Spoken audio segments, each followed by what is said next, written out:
माँ भगवती पाताल में निवास कर रही थी। कहां पर?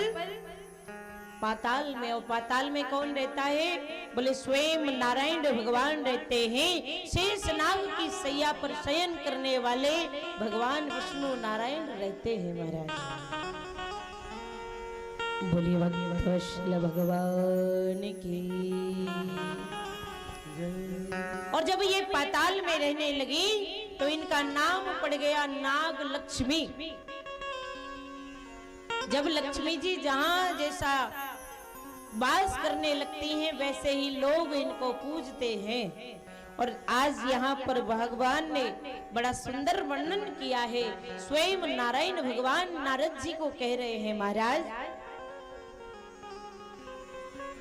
माता लक्ष्मी जब राजाओं के यहाँ निवास करती है तो इसे राज लक्ष्मी कहा जाता है।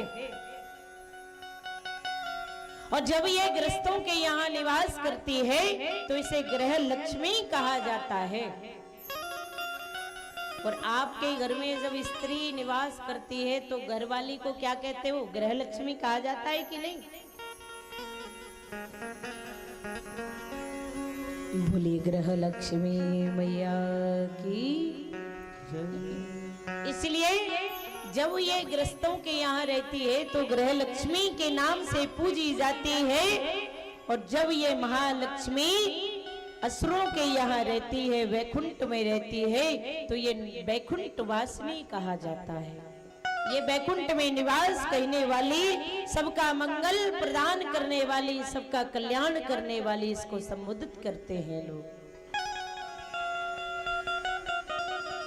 और जब गौ माता के इसके रूप में देखा जाता है तो इसे महाराज सुरभि के रूप में देखा जाता है। सुरभि गाय का नाम सुना है आपने? सभी गायों में श्रेष्ठ गौ माता जो होती है उसे सुरभि कहा जाता है। इसलिए अगर गौ में इसका दर्शन किया जाता है तो सुरभि नाम से मां को जाना जाता है। और भैया जब ये क्षीर सागर में अर्थात यज्ञ में प्रवेश करती है तो इसको दक्षिणा के रूप में देखा जाता है।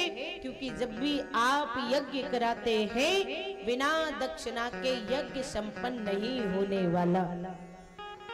क्योंकि यज्ञ नारायण की धर्म पत्नी का नाम है लक्ष्मी और उसी को दक्षिणा कहते हैं महाराज। इसलिए जब ये यज्ञ में प्रवेश करती है तो दक्षिणा के रूप में जानी जाती है। और जब ये क्षीर सागर के यहाँ उत्पन्न कैसे हुई, ये कैसे कन्या बन करके आई, ये भी कथा इसमें बताई गई है।